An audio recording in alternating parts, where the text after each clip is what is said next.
All right, so hello everybody. Welcome to the Important Bits podcast. This is our debut episode.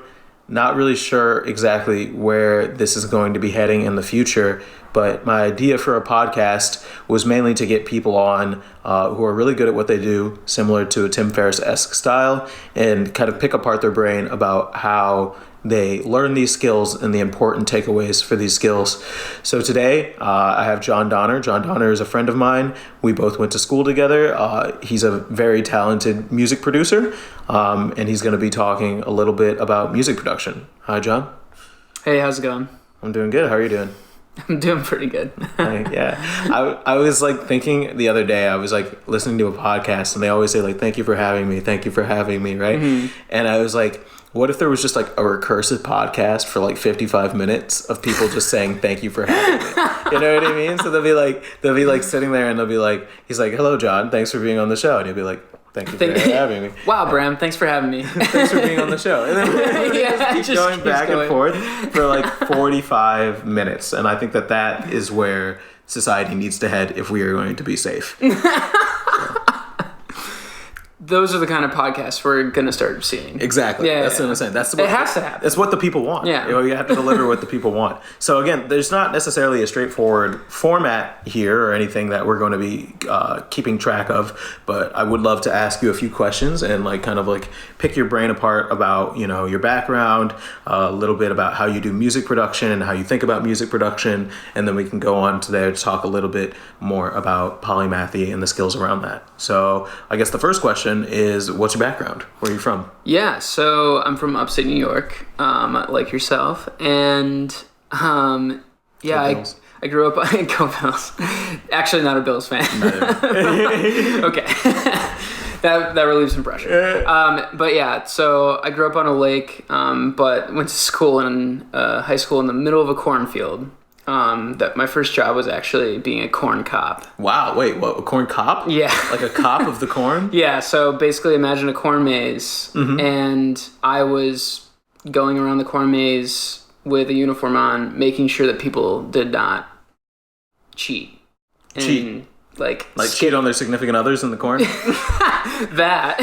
Actually, very much so. Oh my God. But also cheat the maze and skip through the corn. So basically what you're saying is you're a narc. I was a narc. Yeah. So my first job was I was a cop. That is hilarious. So what would the punishment be for one who is found skipping through the corn maze? Hey you. Don't do that. Stop skipping the goddamn corn maze. Would you find that there's a certain age group or demographic that would generally skip the corn maze, or is it just for sure, late middle schoolers? Late middle schoolers, yeah, because they want to show off. You know what I mean? They're getting to that age where they're they want to be cool and they're trying to be a rebel, and they don't want to listen to any rules. They just don't want to listen to any rules. I still cross the street when I see 8th graders. I'm terrified of 8th graders. I remember what I was like in 7th and 8th grade, and I was terrified of 8th graders then, and it has completely carried on into my adult life as well. I will never be around an 8th grader if I have an option to avoid them, because if I had to surmise they're brutal.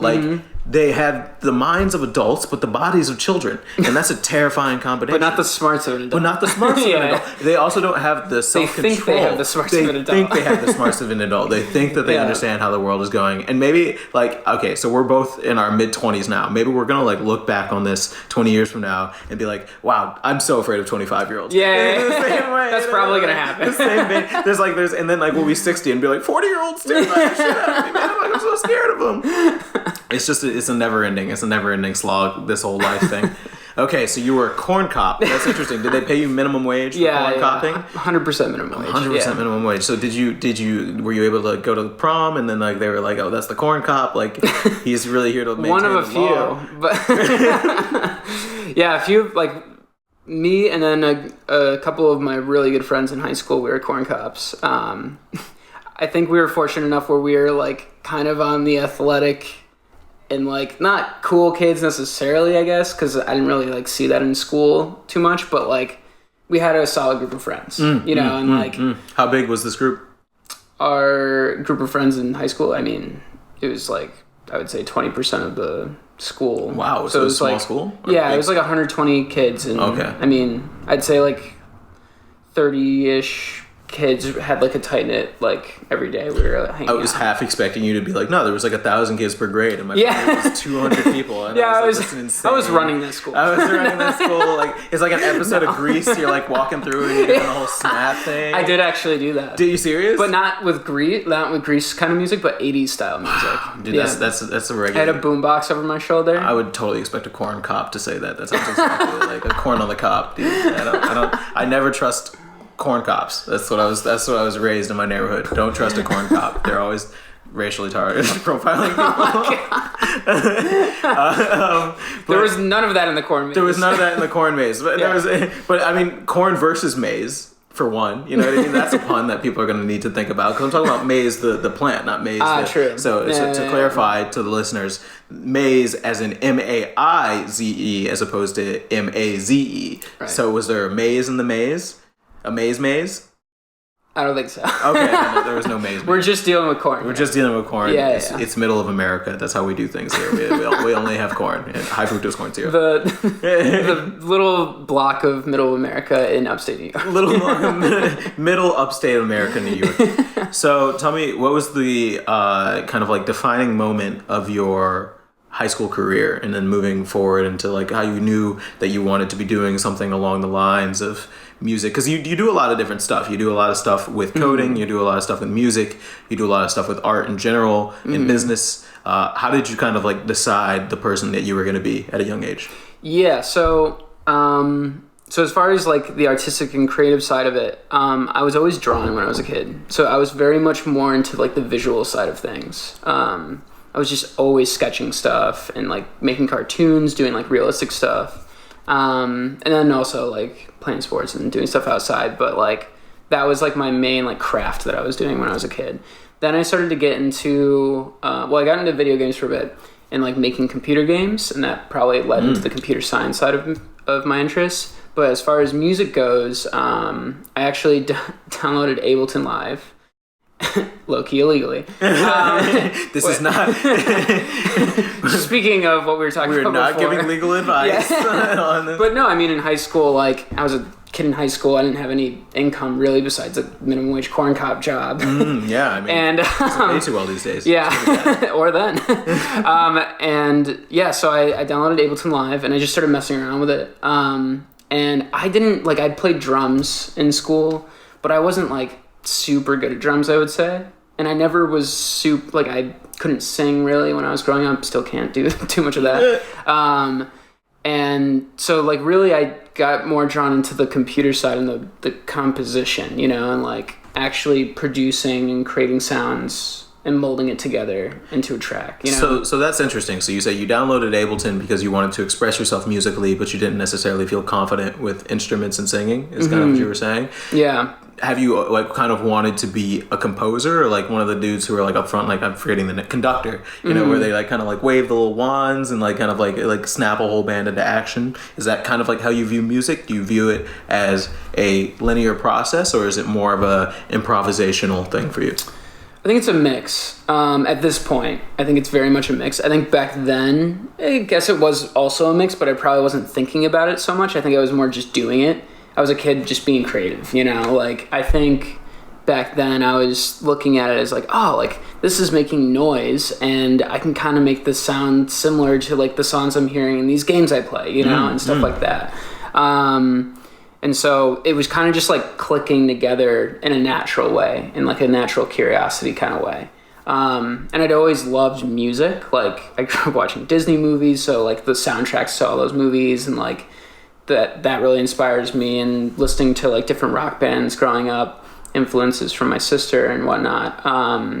Like I definitely vibe with music a lot. And once I started getting curious with music, it's just over the last few years, like progressed into me trying to create and emulate the stuff that I've literally went from a music consumer to a music producer. Right. Interesting. Yeah. Have you, I kind of want to elaborate a little bit on what you were saying. So when you were younger, and you were playing these video games and you're like, oh, this is the kind of like sound that I was trying to emulate? Did you always knew that you kind of wanted to make more electronic-y type stuff? Or is it that you were just like, were you ever drawn to a particular genre is what I'm asking?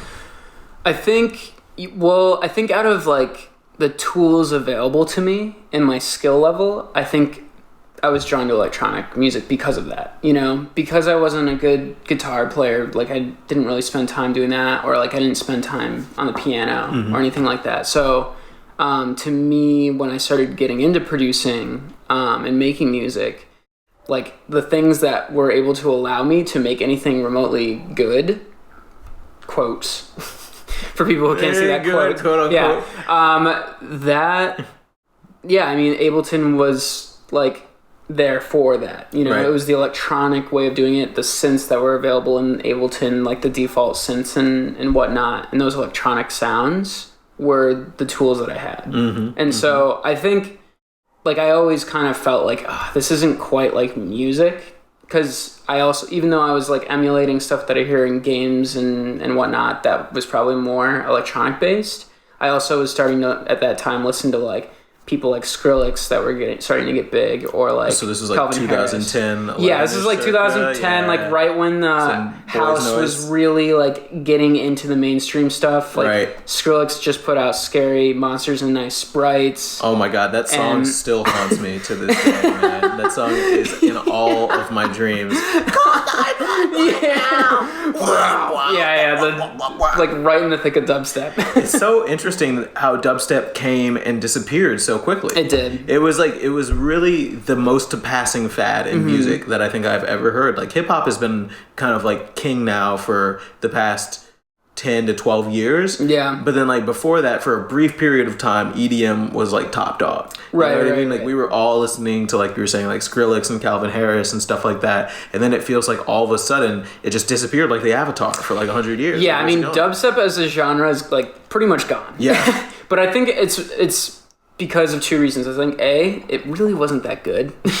You know, it was a ton of... Sorry, Skrillex. I don't think you're going to listen to this, but sorry. I mean, Skrillex makes great music, but like, I think, you know, it was at the time, like that genre was just a manifestation of like people messing around on computers and exploring like crazy synths. The beats were kind of simplistic. It's very computer focused, so there wasn't a lot of human element to it, which I think, you know, fast forwarding to today, I think people want more simplicity and more humanness with the stuff that they can consume in general, music included. And so I think dubstep just doesn't have really a place anymore. But the second reason I would say that it's gone is because I think it evolved too into kind of like trap, not hip-hop trap, but EDM trap, I think, has a lot of borrowed elements from dubstep. I'd agree with that. I listen to a lot of EDM trap, kind of like these days. Like I listen to like Boombox Cartel a lot and stuff, and like I definitely feel a lot of what they do has dubstep reminiscence. Like it seems like what like will happen in drops is that like they'll introduce like a 4-bar dubstep section just to remind people what dubstep was like, but then never revisit it. The entire song, and then they're just like check out dubstep. You remember dubstep? Yeah. You know what I mean? Like no more dubstep. Right. It's the bass wobbles. It's the bass wobbles. It's the wobbles. So how did you? So you got into EDM. You were starting to produce your own stuff. Was there any type of particular, like you were saying, you were like chasing after this video game electronic-y type of vibe? But was there like anything that you kind of like stumbled upon when you were like first working, where you were like I don't know if I'm gonna ever be good at music production? Because like you've been doing this for a while. Like what did you struggle with when you were coming up? I mean, pretty much every year for the next like 5 years, I decided like every time I made something in Ableton that it just wasn't that great. I was putting stuff on SoundCloud at that time. Since then, I've like deleted all of those because they're like really simplistic beats, you know, like very simplistic. And like very robotic too. Like it's not like good. I wouldn't say it's good music. But what I think really kept me going was, well, to get into the later topic, was like an interest in many things. Like I was always kind of hopping into music and then hopping out and like trying out other things that like inspired me. And what I ended up, well, like making computer games or still drawing or, well, yeah, I guess mostly those things. But the music, like within music, I also started hopping into DJing. Oh, could you tell us more about that? Yeah, so what I did was I think it was an iPod Touch at the time, and I downloaded DJ, which is DJay, and that app, DJ2, is the current version of it, and it's still used, I guess, today. But the original version, like, that was my first time getting my fingers on like a turntable like thing, and it was basically like the touch interface. You have the two different sides of the turntable, and you could mix in between them. And then they also had like, you could scratch it, and they had like a few different effects that you could pull up and like put onto each one. So I used to sit there and like play around with that and make mashups on the iPod Touch. Wow. And because there was a record button, and you could like record it live. So I would like make a live mashup. What were the types of songs that you were mashing up generally? What was the... Yeah, it was all like electronic stuff. So, I mean, Benny Benassi and like Boys Noise, Dylan Francis, Skrillex, Cruella, like stuff like that. And so like a little bit of like pop stuff sometimes, but then a lot, like way more heavily focused on EDM stuff. Did you learn a lot about music production from this kind of DJ foray? I think I got a really good I was starting to develop my ear, I think, is what was happening. And I also started to develop what sounds went well together, because when you're putting two songs together, there's so much happening in each one that you have to, it's like a puzzle that you kind of have to find the right pieces to fit, you know? Right.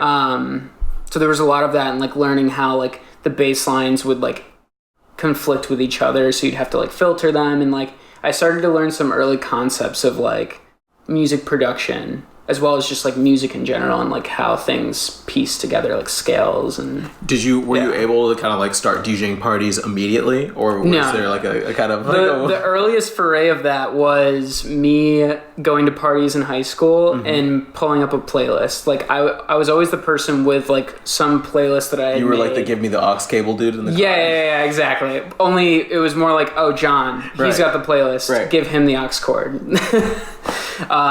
But yeah, so like I was always the person with some kind of like party playlist, and like I started getting into that, and that kind of helped me, like as far as DJing goes, get the set list, you know, seeing what songs go well like one after another. Right.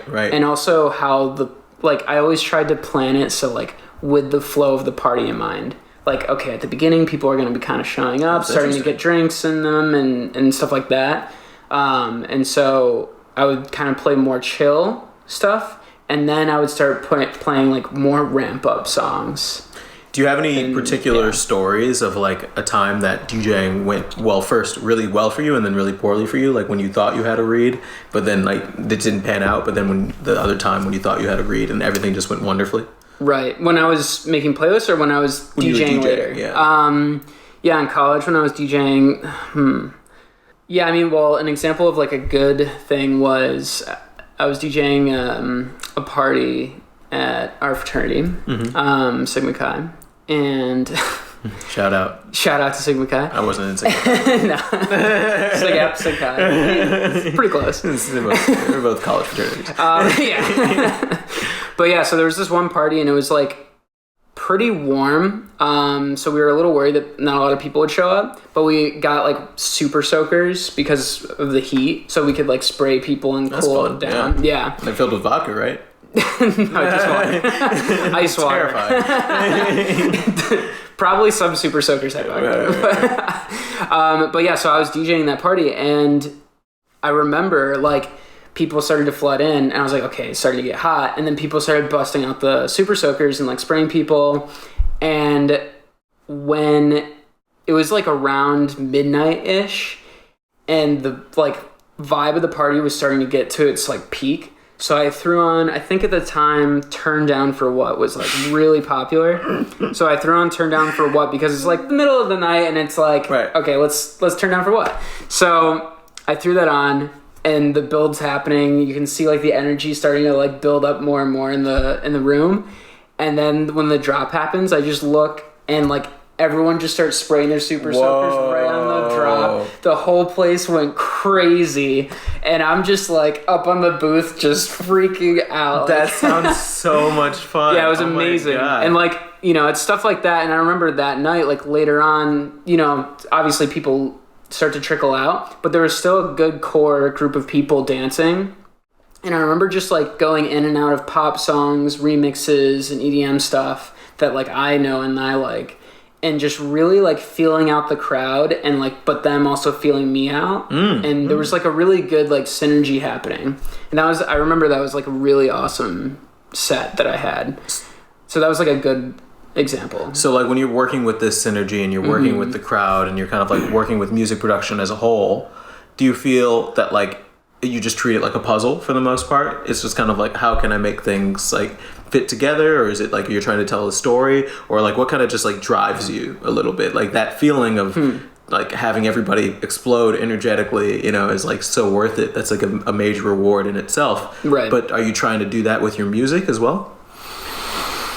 Yeah, that's a good question though. I mean, yeah, I think as far as the question about what drives me as I'm making these creative decisions and stuff, I guess I do try to tell a story. And I think it's a mix though. I think I kind of try to go off of my vibe and like what's just what I'm feeling in the moment, but also what other people around me are feeling. Obviously when I'm producing and I'm like by myself in the studio making music, like I don't have any external feedback, so it's just on me.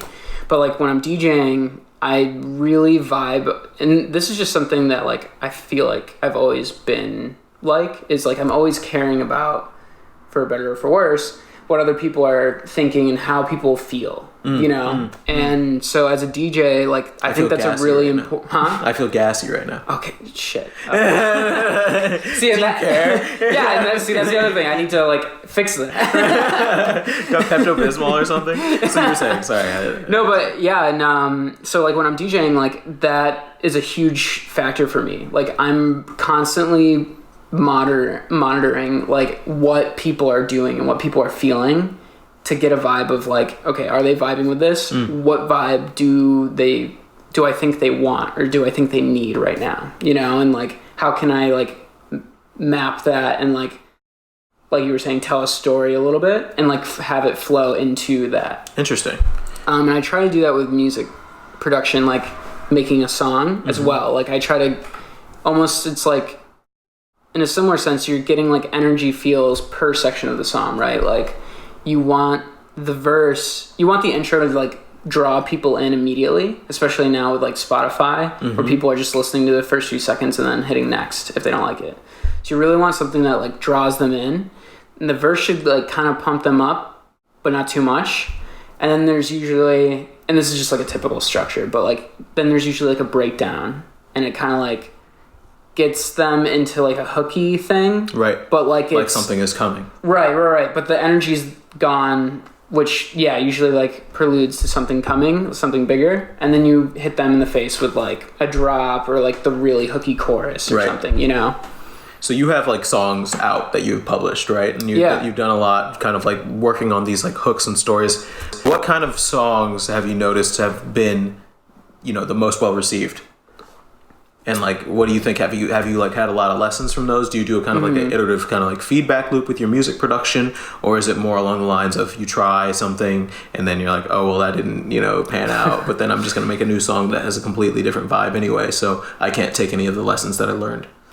I think I'm always learning. Like every time I put something out, and I'm constantly trying to get. Well, when I actually release something, I'm getting feedback, of course, by like all the listeners and like how many people are coming back to listen to it again.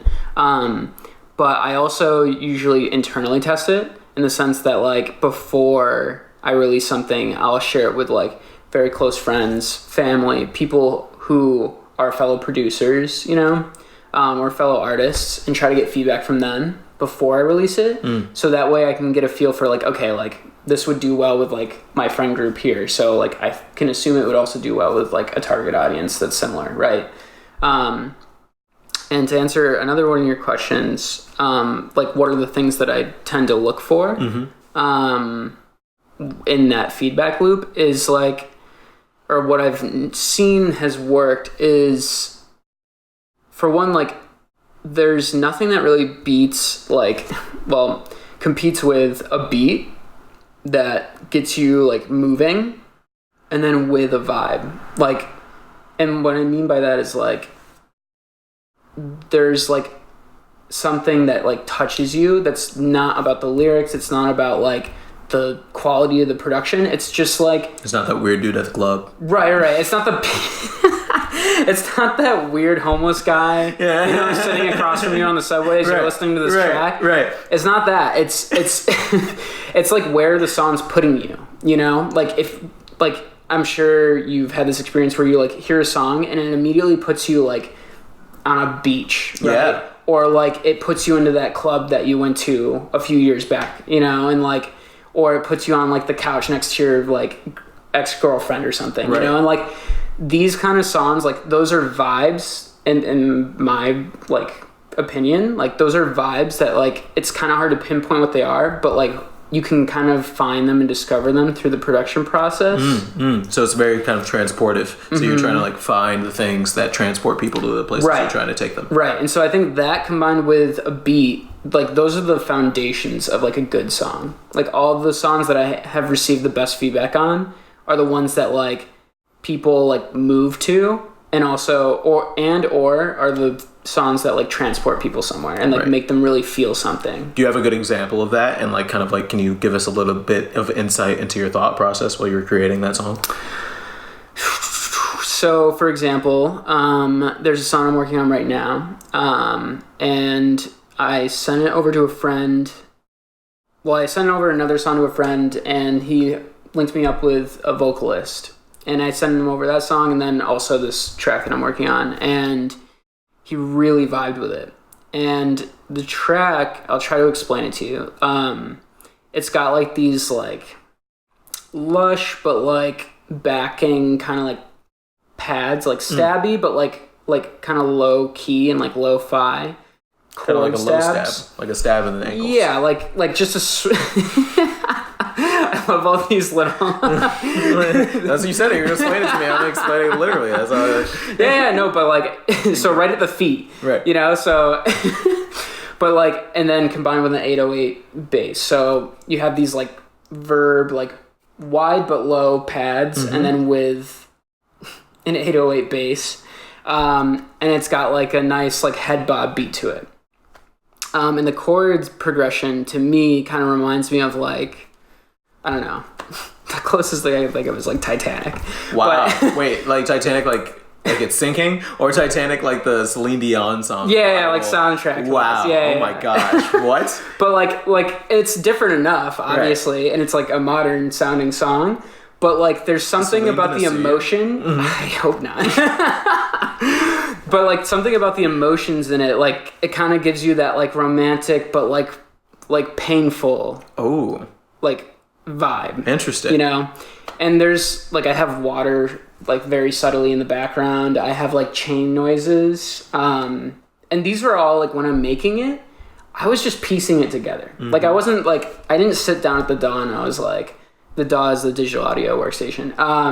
But I didn't sit down at the DAW and was like, yeah, I'm going to make something that like kind of reminds me of Titanic. And like, these are all the things I need for it. You know, it was more like I sat down and I actually opened up a piano roll and I just started making chords on the piano. And I was like, okay, this kind of sounds nice.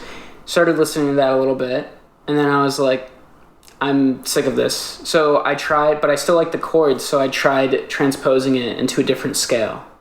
And when I did that, I found a scale that I was like, ooh, this sounds like a movie right now. Like, and it started to kind of remind me of like Beauty and the Beast or Titanic, like kind of vibes, just from the chord progression. And then from there, I like built up the track, you know, and all the decisions I was making, it was just like, cause, oh yeah, like, I need something that's like a symbol almost, but I don't want it to be a symbol. So let's use a chain. Right. Something that like kind of like sounds like it's like pulling a roll, like a shh. Right. Exactly. Like you're hearing like, "Can you feel the love tonight?" or something. Right. right. Interesting. Yeah. And so what I meant to say was that track to me was an example of something that where like the vibe was there, and the vocalist like ran with that. And then he sent me back like amazing vocal riff on top of it. That's awesome. Which also gives me more vibes, you know? Right, and like allows you. So do you find that music is a very kind of like evolutionary process? Like you come at it and you're like, okay, this is where I think I'm going to take things, but then you kind of get surprised by your own findings and then take it in a completely different fashion? Yeah, 100%. And I think that's kind of true for the creative process in general. Like you have to put yourself out there and like put in the time to be open to like creative ideas, because like for example, if you don't show up every day like and you're just going off of how you feel, like I don't really feel inspired right now, then like you're just missing opportunities to get inspiration and find cool creative ideas. Right. But if you're showing up regularly and you're just like kind of like stabbing in the dark, like or like throwing darts, like you'll hit something that'll strike a chord with you, and then you can start to run with it, you know? So you find that inspiration comes from work, not the other way around? Yeah. Interesting. 100%. So do you make music every single day, or is there kind of like a habit that you've instilled in terms of your music production? Or is it just something that when you, like you just said, obviously that you work to feel inspired, but like what does it mean to show up every day to you? It's pretty tough because like, we didn't mention this, I guess, but so I'm doing like a part-time computer science job, and then I produce music, and sometimes, even though it's part-time computer science or coding, it's still like very taxing because coding is like a creative thing, but also very like mentally tough, right. You know?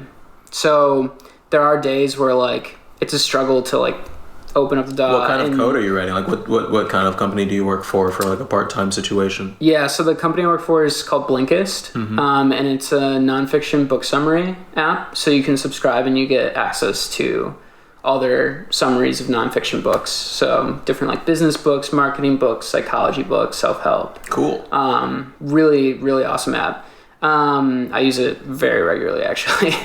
But yeah, so I work for them and I do back end or like full stack, but mostly back end. And what is that? Full stack back end? Right. Yeah. So full stack coding is like both front end and back end. And whereas front end coding means you're working on the interface.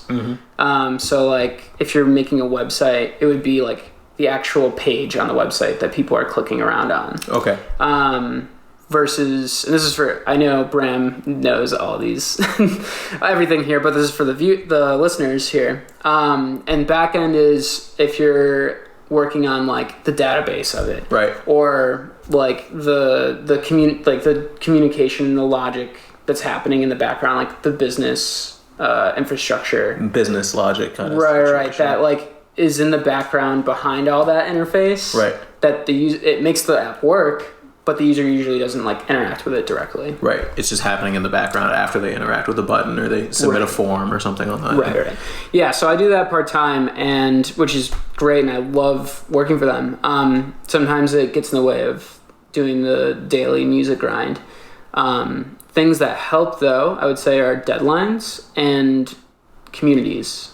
And those can like go hand in hand too. Well, can you give an example of like a good deadline set and a good community? Like what's a tool because a lot of people think negatively of deadlines. Like they'll be like, a deadline sounds painful. Why would I subject myself to a deadline? And finding a community isn't necessarily easy. So how would you kind of approach either of those things? Right. I mean, I would just say the first thing I would say is with deadlines, like, because I have the same approach with deadlines, but I've found, and I've seen this in so many things that I've read and listened to and talked to with people, is that when you don't have any deadlines, there's no motivation of finishing.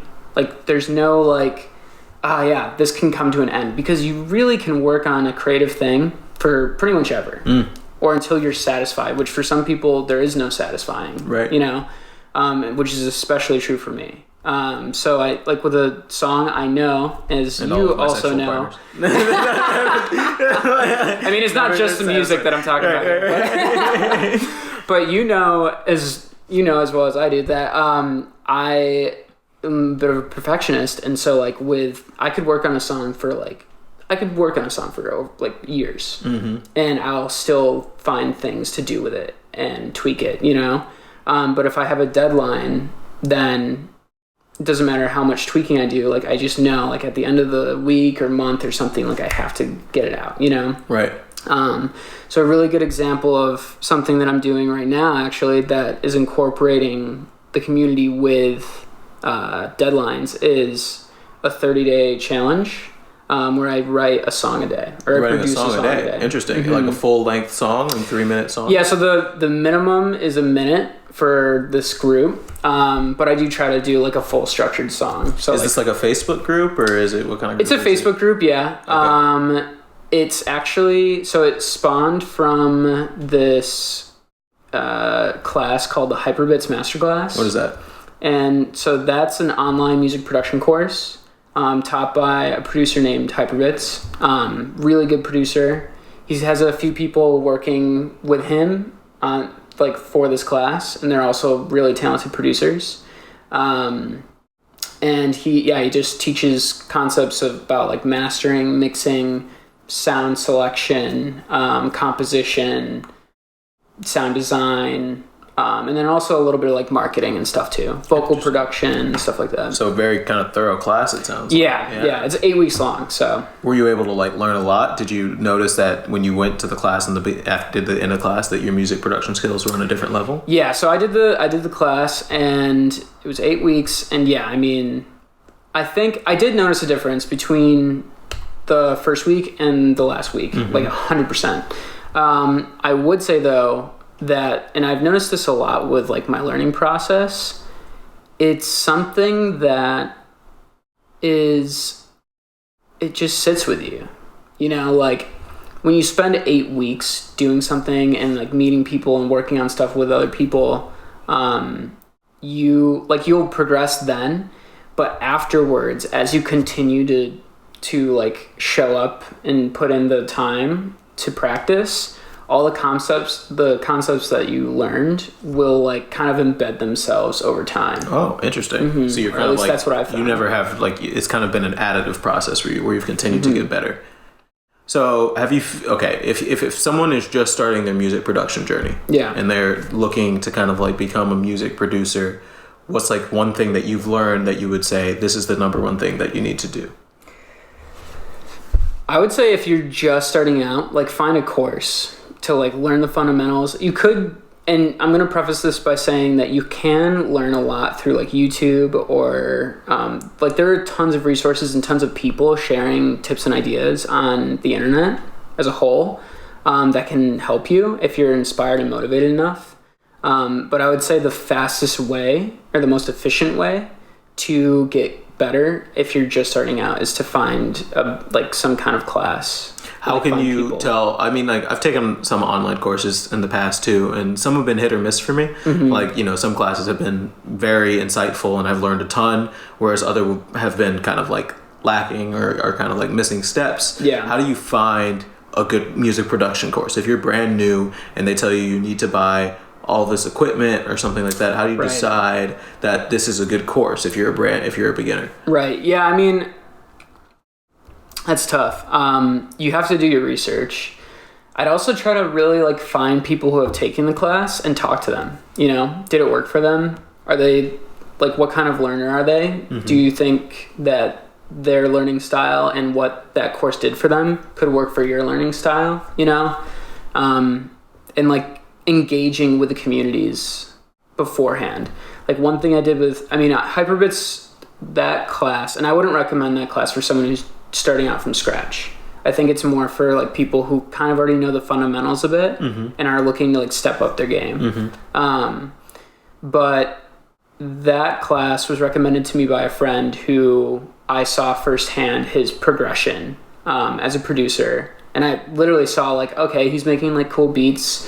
And then all of a sudden randomly, like over the course of 6 months to 8 months, the quality of the stuff he was putting out on SoundCloud was like night and day. Wow. And I was like, wow, what happened there? And I later asked him, and he was like, oh yeah, that was the Hyperbits class. Like, that's what it did for me. What is it about music production that can make something so night and day? Is it like, is there like some subtleties in people adding music, or how they're handling beats or vibes that they just kind of get more familiar with? Or is it something that somebody who has just been listening to a lot of music can kind of just develop an ear for and create?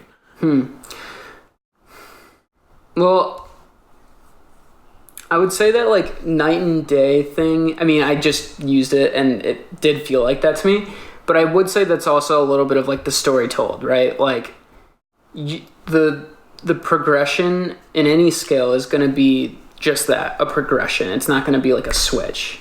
And I think it only seemed like night and day to me from when I was looking at his work. And the producer I'm talking about, he goes by Shishi. SHI.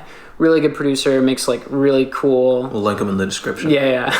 Makes really cool like poppy, Indian influenced like world music, but like with EDM foundation. And it's like really good music. But like when I saw that as like a night and day transition, to me it was because I hadn't been keeping tabs, like I was at the time teaching English part-time and coding, and doing a little bit of music production, and like kind of just following along with the stuff he was putting out. And it seemed like a night and day transition to me, because it was like 1 minute he's putting out a song like once a month that's like, okay, yeah, SoundCloud beats, but then the next thing I check in like 3 months later and it's like, oh wow, these are like, they sound like songs now, so to me, the progression when you're studying music production it's like you got to put in the work, and you'll find that like you'll look back and be like, oh wow, it's night and day comparing my stuff now. Do you find that this applies to all learning? Like you do coding, like you're saying you're teaching English, like you do some other stuff too, I imagine. What other stuff do you do? Right now? Yeah. My focus really is heavily on like coding and music right now. I also do a little bit of investing. Okay. Mostly in crypto stuff. Oh, you're a crypto investor. Yeah. I got in like, I guess mid 2017. So like right before that big upswing. And yeah, I mean, I've been investing in it since, because I really think that technology can do a lot of stuff for people. But yeah, so like I got into investing back in mid 2017, and like on the side have been doing. Has that been like kind of like fruitful? Have you found that your learnings from coding and investing in music production have helped each other? Or oh yeah, I mean, yeah, that's the case with everything. Like and with investing, I learned about taking risks and how to hedge your bets, yeah. What do you mean kind of a little bit by like hedge your bets? Like what it's like? Well, what I mean by that is like, if you go all in on one thing, if it wins, you win. If you lose, you lose. Right. It's like plain and simple. Versus if you were to go in like some percentage into, I'll use stocks just because that's more like common. Stock A, and then a little bit into stock B, like a little bit into Tesla, a little bit into Apple, and then a little bit into like, I don't know, Google. Is Google public? Yeah, Google's public. Yeah. Okay. A little bit into Google. Like, you can tell I'm not a stock investor. But yeah, I mean, if you do that approach and kind of like weigh out your investments across a few different things, and the example I just gave, those are all in the same industry, right? So it wouldn't be too much of a hedge. Like, just like the tech industry goes down, Silicon Valley, right. But give money to Larry Page himself just to hang out with him. But like, if you hedge yourself in different sectors or different markets, like one example is investing in cash, or like going the savings route and putting more of your investment into savings and that interest, and then putting a little bit of your portfolio into like high volatility stocks, that's like high risk, but it could be a high reward. But by having that offset, if one tanks, you still have a little bit of reserve. So how does that apply to coding and music production, taking risks? Right. I think, so in that sense, it's more of a life application. So like with music or coding, well, I'll use coding first. So when you're coding, you are constantly making judgments and calls about what's the most effective use of your time, and also what's the most effective thing to code too. Because sometimes you want to go the route of like building out a really intense like infrastructure for something, for like a feature on an app, and you want it to be very stable and scalable.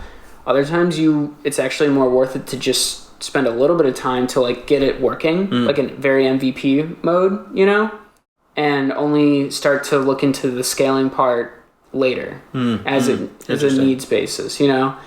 And with that in mind, I feel like I got better at that after playing around with investing, because I was getting better at making those kind of decisions, like being like, all right, I'm putting in like these resources or money in the case of investing, or my time or like coding efficiency in the sense of code into this. And, you know, that's like a bet I'm making. Right. Versus like another field alternative or like use of your time. Have you found that like kind of like by managing these different interests and stuff like that you've been not able to kind of like fully reach mastery as quick as you would like? Or is there a definition of mastery for you? Like what's kind of like fluency for you, and how good do you feel about like where you are with your skills since you're splitting your time between things? Yeah, I would say I definitely feel like I'm making more progress when I'm focused on one thing. If I'm spread out too thin, and this is like my personality, like I've never been good at multitasking, actually. Even though I have a lot of interest in a lot of different things, and I do tend to like split my time up. I find that I'm best when I can really wrap my head around one thing or one like main concept and just run with that. But that being said, like, I think there's a lot of benefits to doing like multiple different things. It's a weird thing because I think it like both hurts and helps. How so? The path of mastery. It helps in the sense that you can apply different learnings from different things. But in another way, it kind of hurts because you're not using all the time that you could be on that. Right. Do you intend on switching into a more full-time music role in your future? Like, have you kind of like considered like, this is what I like enough about this field that I'm willing to take a full risk? I know you were just saying when you invest, you like to hedge your bets, but is there any real way to kind of like hedge your bets with the projects that you're working on? Or is it just kind of like whatever feels right at the time? I think it's something that, yeah, you kind of have to go with how you feel in a way, but I don't know. Because I do think that like, I've noticed that a lot of people that I've talked to in the music industry, they get the furthest when they go all in on it. Like, that's for the people who already are seeing success that I've been able to talk to. They said that was kind of the switch for them. And I've also seen firsthand people in the music industry who have spent time going all in and then going out of it, and they saw way more progress during that period and like a little bit after, like trailing, than they have like when they're not going all in on it. So I think there really is something to that if you want to see success, you know? Yeah. That's interesting. So do you find, I mean, I speaking a little bit to myself here, I recently have left a career to kind of like pursue something new. And I also agree that in this past week and a half, I've been so much more open to like kind of like continual work and just doing more and putting out more and kind of like being more present at the content that I'm producing, because I don't have to split my mental my cognitive load between things. So I definitely have felt that as well. Do you feel like, so again, this is maybe a bit of a personal philosophy, that like the worst case scenario isn't bad for necessarily people who have our backgrounds. You know what I mean? I think that that's one of the things about like hard skills and soft skills. I guess what I'm asking is, for anyone listening, do you think that it's a big risk to chase after something that you want to do? And when is it right to take a leap? Right. Versus like hedging your bets. Yeah. I mean, I think in the case of investing, right, like if you go all in on something, you're going to lose all your wealth, or your monetary wealth. Yeah. So like, I think for people who have our background and people who are in our current life situation, like, sorry. No, yeah. It's just saying it like again. I know, it's like it felt weird the first time too, because I said like background, and I felt like that was like just so like uppity. I was like, you know what I mean? I was like, oh man, goddamn, like I have a computer science background and I'm bragging about it. And I didn't even mean it to necessarily come like that. I think that there are a lot of people who are in our position who are kind of like 20 somethings and are a little bit kind of like confused, you know what I mean? They have these skills. We all kind of have gotten these college degrees and have been told that this is like a kind of like a correct path, quote unquote. Right. So how do you kind of like, again, you were saying like managing risk versus taking a leap? Right. And yeah, I mean, I think people with our background and also our current life situation where we're in our 20s, I think now is the time to take risks, and like, you're always going to have the option of going into that career, like that you went to school for, right? Like, and I know people will sit there and say like, but like if I'm out of the workforce for like 2 or 3 years, then, how am I going to find a job? Like, you're going to struggle to find a job no matter what. Like, to me, that's a separate conversation, but to me, finding a job in a nutshell is about consistency or like persistence, and also your personality and how well of a culture fit you can sell yourself, right? So to me, like, that's always going to be an option for you, or for not you. I mean, it will be for you, but like for people in general, right. In our shoes. But I guess it comes back to investing again, that's my approach to this, because when I look at investing, I'm like, all right, I'm young, I have a lot of time. I could invest like, let's say, I don't know, just for an example, like $1,000 into something that could have like 50 times return on it, And this is all financial standpoint. If I lose, okay, I'm down $1,000. Oh well. Yeah. Oh well.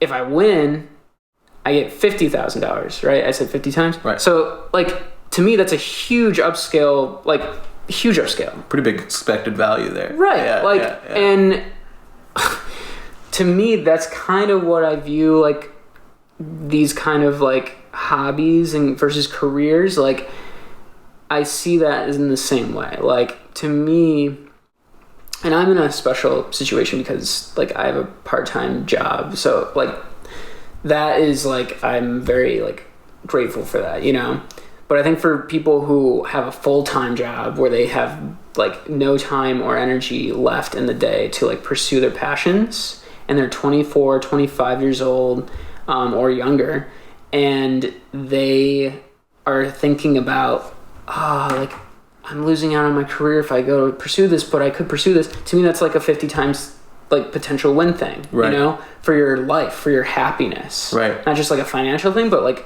for you, right? And like if you pursue that like painting career that you want, or like a social media influencer, thing, like what is there to lose? You put some content out, or you put some paintings out there and like try and like put in your best effort, like maximum effort, Deadpool style, and then you could potentially see success, and then you're doing what you love. What do you think is kind of like the path to success? Because like, a lot of the times, like you were saying, like there's not much loss that happens. You're able to kind of like bounce back relatively quickly when you're young into a career if your passion doesn't work out. But how do you feel like, say someone has a skill but they just like don't know if they can build a career off of, or like they're really just kind of like unsure about taking that leap, what kind of advice would you give them? Can you just give me an example? Yeah, so I guess that a lot of people feel that they're unable to take a leap because they've kind of trapped themselves in a lifestyle that can only be afforded by the things that they do. You know what I mean? Especially we both live here in New York City, which is not a cheap city. No. You know what I mean? By any stretch of the imagination. And even though we're young and a lot of us don't still have children or aren't married, a lot of people have social obligations and obligations to kind of like themselves and their own kind of like upkeep. So I'm kind of like wondering, if, say, for example, that someone wanted to be a painter and that their paintings didn't take off for 8 years, does that mean that they would have to be, trying to do this for 8 years? Or like, what's a kind of like a good feedback kind of loop for someone who needs to be able to take risk, but also be able to say like, my investment is paying off? Right. Yeah, I mean, that's tough because I do see that. Like, you see a lot of people who are kind of like struggling artists, or like people who are trying to be entrepreneurs, try to start their own businesses. And I've seen cases of people who are like 10 years, 15 years, 20 years into it, and they still are not seeing the kind of success that they were hoping for, which really bums me out because, like, on one hand, I feel bad for them. Like they spend a large chunk of their life trying to do something that's not paying off. But also, on the other hand, it's like kind of demotivating for people like us, right. But to me, I feel like there are a few like factors that go into being the type of person that can succeed. And there's tons of self-help books out there that I think people should read that could help them. But could you recommend any? I could, yeah. I'll get to a few books that I recommend for this after. Mm-hmm. But to me, like, some of those components are like genuineness, like just not even a genuineness in the sense that like you're like following your passion and you like truly love it.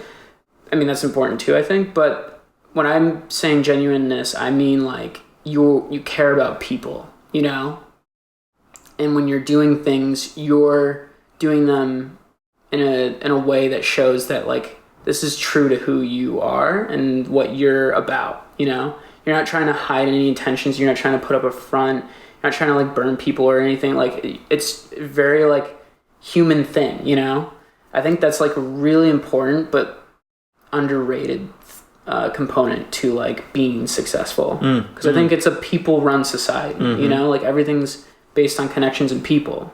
And so I think that part is very key. I think the other huge part is, well, two things. And we've talked about this before, but putting content out there and just like getting stuff out there and trying. What do you define as content? Content, so yeah. I mean, for music, that could be like putting out songs. And I've seen artists rise to success who have done it in the sense that they're like putting out songs in their internal communities, refining them, refining their branding or whatever, and then sharing it with the world. And I think that can work if you have the right communities around you. The other strategy, which I think is like more akin to what a 2019 strategy would be, is just like sharing things out of the world, like releasing songs on SoundCloud or Spotify or YouTube and like getting it out there like once a week or once every 2 weeks or once a month.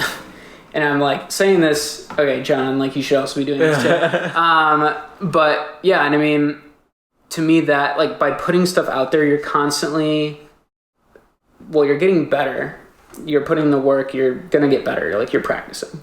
But you're also getting feedback. You're seeing what resonates with people, what doesn't, which will in the end feed your interests and your decisions as an artist. Right. Which I think some people like to be that like, oh yeah, like I'm just doing what I love to do and what I love to make. And sure, do it. But at the end of the day, if you're trying to make this a business and not just be a hobbyist, you have to pay attention to what provides value to people, and what people think. Like you do, I think. Right. It's like a necessary part of the game. Right. For sure. And to go along with that, the last thing I would say is learning. Like, you just have to be a learner. Like, you have to want to make progress and be constantly, like, in those feedback loops, trying to find how to get better. Right, which is just goes back to being curious and being a polymath and kind of like working towards that as well. Right. So what books would you kind of recommend to kind of like help people on this path? Yeah, so, I mean, one book that I think is really good that kind of touches on like the questions you were asking about mastery and like when to make those decisions, I think is The Dip by Seth Godin. It's a very short book, but I think it was a really good book that showed some insight for me on like how to make those decisions of like when something gets rough, which everything does, when to pivot into something else or stick it out and try to like go the mastery route. Another really good book that I think, there's so many, I've read too many self-help books, it's ridiculous, but I do actually think, and this is kind of like a cliche or like old school book, but I do think 7 Habits of Highly Effective People was really good. I agree. I love that book. It's a really good book. Really solid if you like actually read through it and like let it digest. Yeah. I know it has some amazing takeaways, and it's a very good author. It's very well written, and you can tell that he did it from a place of morality and principle, right? As opposed to kind of just like, this is how you manipulate to become a better person, right. Which exactly. is a different thing altogether. Yeah. I'd say that's probably good. I'm sure there are more books that I could. Yeah, but no, those books are great. Yeah. Well, thank you so much for coming out today and being on this inaugural podcast. Yeah. No, thanks for having me, and thanks for having me on the first one. Like, thanks for being here. Pretty awesome. Thanks for letting me come. Thanks for being here. But yeah, I mean, thanks for having me. You know what? Thanks for coming. We have 55 more minutes of this content coming up, so you can turn off here. But we're just going to be thanking each other for the next 55 minutes. But no, seriously, thank you so much for sharing your insight. And there's a lot of great stuff here, especially for aspiring music producers and people who are also in our age demographic who want to become a bit more risky, I guess, quote unquote, but not frisky, but also risky. But great. So yeah.